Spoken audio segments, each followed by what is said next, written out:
ridiculous. But it is a benefit to the parent to actually take the course. Well, Well, health if insurance. the parent isn't wants to bad. take the course, they can take the course. It's like forcing parents to, well, I don't want to go any further. I just don't support it because of that. Okay.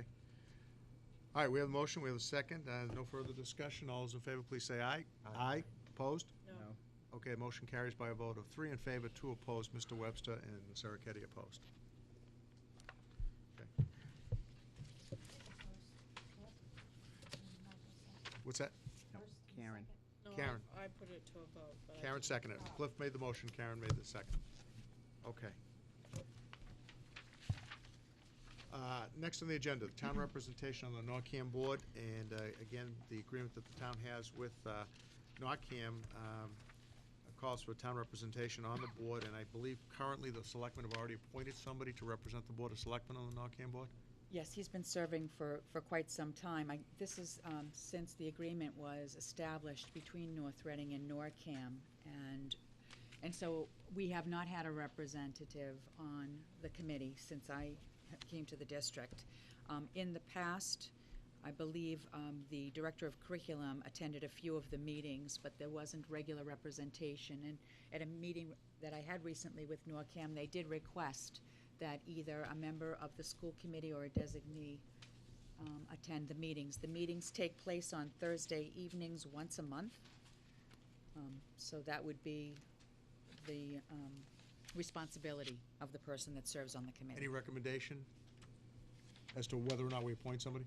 Well, Or somebody chooses to I serve can on just it? tell you that the Board of Selectmen do have a representative from the board sitting on it. So I believe it would be up to this committee whether or not we want a representative of this committee or a designee. How do we feel about that, guys? I haven't been to a board meeting, so I don't Yeah. know. I think we should have a member. One of us. Okay. All right, if we think we should have a member, which I agree, I think we probably should, I think at least to find out or investigate what benefits we can derive from having a representative. Anybody want to volunteer? I will. Excellent. That was painless. All right, Mel. That was easy. Good for you. Mel. All right, let's take a vote. We have a volunteer. That doesn't mean somebody has to make a motion to appoint Mr. Webster, but do we have a motion? Okay, Mike moves to appoint Mel Webster as the representative to NORCAM. I'll second it. Cliff seconds that motion. Any further discussion? I'm going to vote against it. No, I'm okay. What, are you going to do that the whole night? No further discussion. All those in favor, please say aye. Aye. Opposed, none. Motion carries by a vote of 5-0. What else we have up for votes here, Mel, to see if we I can don't go know, all the way voting through? no and everything. Oh, geez, Mr. Carey and the Well, hockey team are going to be oh, mad at you. Fiscal management. All right, so you'll get the schedule on that from the I superintendent. have the schedule, Mel. Okay. I'll give it to you after the Okay. meeting. All right. We have further policy reviews, sections D and E for first reading. And again, section D of our policy deals with fiscal management. And there's several sections that we're just trying to update. On a couple of those sections, just to highlight them, on section DIFA, we're simply changing the name business manager to the director of finance and operations. That's a change that the superintendent made when she took office. So do we need to, should we vote these? We're gonna do as we each go one along? individually, yeah, we're gonna do each one individually. So on DIFA, that's the only change. If we have a motion and a second. So moved. Second. Okay, Cliff makes the motion, Mel seconds it. This is again to a first reading of a change for DIFA. All those in favor, please say aye. Aye. Opposed, none. Motion carries by a vote of 5-0. Second policy under that same fiscal management area is DJEB, and again, the only change is changing the language from business manager to director of finance and operations. Again, this is for first reading. I'll make a motion to. accept Motion the from motion. Karen, I'll second. second by Cliff. Any further discussion? Hearing none, all those in favor, please say aye. Aye. Opposed, none. Motion carries by a vote of 5-0. The next one is a little bit more complicated. It's DJEJ, talking about payment procedures. This is something that's come up in the past, in particular over the summer, and we may have some different opinions on this. But the amendment, let me read the whole policy with the amendment. The policy says payment of bills shall be authorized by the school committee upon the recommendation of the superintendent or his or her designee. The names of the claimants and the amount and nature of the claim shall be included in the schedule to be signed by a majority of the committee forwarded to the town treasurer of payment. That's something we do at meetings, and individually, we come into the office to do it, and Karen's holding up all the magical red folder. the bills that are in there. The amendment that's proposed is that in the event that a majority of this committee is not available for signature, the school committee extends temporary authorization to the superintendent of schools and/or the director of finance and operations. That means that if we cannot or we do not have 3 people available during summer months or other times when we don't have meetings every other week, that either the superintendent or the director of finance and operations would have authorization to sign on our behalf. Do you want to expand on that anymore, Kathy? Because it talks about the temporary authorization. Is that temporary just for that one particular time, or is it temporary until we can come in and sign? I believe the interpretation is temporary for that one time, and the only time that, in the 19 months that I've been here, that I've experienced any kind of difficulty is during the 2 summer months, July and August. Other than that, there's never been an issue with getting 3 signatures to sign the payroll as well as the warrant for the bills. So, again, this is an opportunity. In the last summer, I would make phone calls or send emails to members of the committee to give me authorization to sign in their stead. So this would just operationalize something that we put into practice last summer. Any discussion? The only question is, weren't we going to seek some sort of legal opinion on this?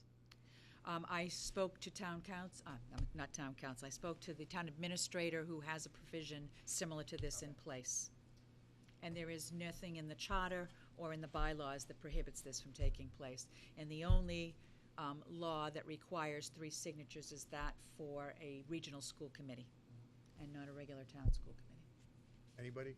Karen? I'm going to be totally outvoted on this, but I just don't think this is necessary. I know why it happened during the summer, and we have very difficult schedules, but to me it had more to do with just not being available or not making it a priority. Again, I'm going to be outvoted on this, but I think this is the only time it's ever happened. I think it's important for us to look at these bills. I actually do read them. I think it's a vote of confidence of the superintendent and the director of finance and operations. And I think we should have at least a majority of us looking at it and saying, okay, but do what you will. I tend to disagree. I don't think we look at those bills enough, honestly. Well, they're certainly available to look at. They're certainly available to look at, exactly, and as a board, is it really our role to sign off on these bills? I don't think Yes. so. No, because we're not responsible for we're responsible for the budget and only approval, but they're responsible after that to spend that based on our approval. Yes, but we still have to approve it. It's part of, Right, but I we have think to do it signing by that- law. Well, I think personally, we sign these blindly at these meetings, and if there is an expense that we're not aware of, by signing this really quick, then we are responsible for that issue, you know? I don't think. Kyle, you want to comment? Well, I think in the best of all circumstances, this wouldn't be required, frankly, because it happens that in the summer months, there are probably more invoices and bills to be signed in those 2 months than there is any other time of the year, because that's when we do the majority of our purchasing. So I think this amendment or this policy change is only a recognition of the fact that, frankly, it's been difficult to get 3 signatures. It's as simple as that, and we feel we owe it to our vendors to pay them in a prompt and efficient fashion. And just for clarification, like Kyle said, that in the summertime, if we do not have a meeting every 2 weeks and there's only 1 meeting a month, there's deadlines for all of these bills and invoices to be paid. So what happens is the administration has to hunt us down and get 3 of us in here to sign, and sometimes it's not always easy to do that. Kyle, what about the point that Mike raised about us not having to sign these at all anyway? Well, to I'd have authorize to look at the law to comment on that. I think the superintendent has indicated that in our cursory review of the law, at least, that there were no mass general laws violated by putting forth this amendment, and that presently this is a practice that the town administrator follows Right. For town invoices. I just think it's rubber stamping us being lazy in the summer, and that's just my opinion. I get up before work sometimes to sign these bills, and I do it, and I work full-time, and I respect that other people have different schedules, but I make a huge effort to come in and do it, and the fact that, we can't chase somebody down to do it is sad, but. Well, we had a few occasions, just again to clarify, we had a few occasions where people actually away. I know Cliff's in Maine for a good part of the summer. We had other That's people, fine, Mike but there were was on people who were vacation. available. Yeah. I think that these occurred when people were actually available. Jerry, That's if I- all I think. Go ahead, Mel. Hearing that the selectmen have the same kind of clause or wording in their policy, I'm probably going to support it. As far as the bills, I hear what Mike's saying, in that even if I look at the bills, I really don't. On a lot of them, I don't know what is being spent unless it's usually like a tuition for, if it's out of district tuition or something. But I don't think signing those, we're adding any liability to our. I think we're covered. Correct.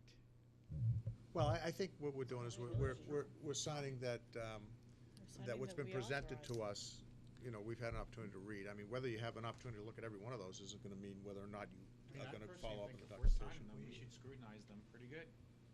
If that's our responsibility to authorize these bills. Yeah, you're authorizing payment though, but if you wanna scrutinize them, what you Then have what's in the that point of folder, signing? Mike, what you have in that folder, you'd have to go back and look at supporting documentation So I'm for going all back that. to the private corporation where the board of directors signs no bills. It doesn't matter if we're Private public or corporation. private, Yeah, it's there's the a lot same of thing, difference. it's the Okay. same concept. All right, let's do this. There's another item I'd like to put into this. The policy committee deliberated considerably on this issue, and one of the deliberations was that we would not sign anything. We would pass it on That's to right. the administration with the business person signing, and then that being countersigned by the superintendent.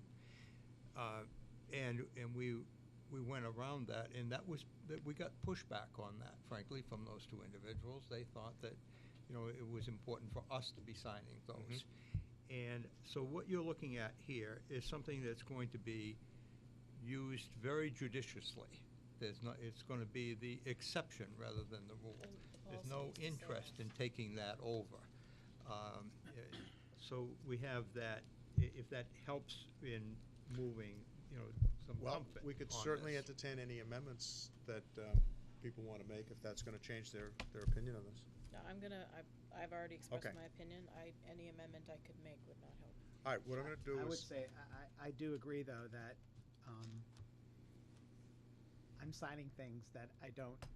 well, that's another whole subject No, now. but Jerry, it's not a whole subject. I'm asked to sign these things. Even if I read half the invoices, I don't know what they are. What I'm saying, Mel, that's different than what's in front of us. What's in front of us is asking for the authority to sign off if we can't sign. If the question is whether or not we should be signing, or what our responsibilities are if we do sign, that's something that has to go back to the policy subcommittee, because that we've been doing since I've been here, and that's 12 years, and I'm sure it was done long before that. So there's two different issues here.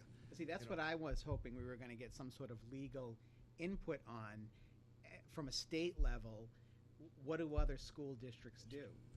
Because I don't have a problem getting in here most times to sign. I work at home, I live in town. But, as I said, I don't know what I'm signing. Even if I read the bill All or right. invoice, I don't know. What I I'm would signing. recommend is this, that we send this back to the policy committee with the concerns that have been expressed tonight by the members, that the same policy will continue in effect, and we'll continue to have to come in and sign them until, but I think it has to go deeper than whether or not the superintendent of the director of finance and operations has the right to sign instead of us. I think it has to go back to, should we be signing at all? That needs to be looked into. See, I'd just like to get, what is the point of signing something that you're not part of the process in spending it? Do you know what I mean? Unless I look and I see, $74,000 penny candy at such and such a store, most of the stuff I can read it and I don't even know what it says. I What work if for a someone calls you to nonprofit the carpet on it, and you say, well, I don't know. Well, why don't you know? You signed it. That's what That's a I'm. good question. I don't know. Right. I mean, Okay, I signed it. Let's- You gave it to me. unless there's an objection, let's table this, let's send it back to the policy Really? subcommittee. Thank you, Jerry. Well, you raised a good point. Let's send it back to the policy subcommittee for further review. But I think until that time, we're gonna continue to operate under the old policy, which is for us to come in and get 3 signatures. Well, why can't we move ahead with this particular policy in the meantime? If until you we- want, but I'm Because hearing it a lot could of. be months before we can actually come up to any kind of conclusion on this. Right, but the material issue, this occurs in the summer. We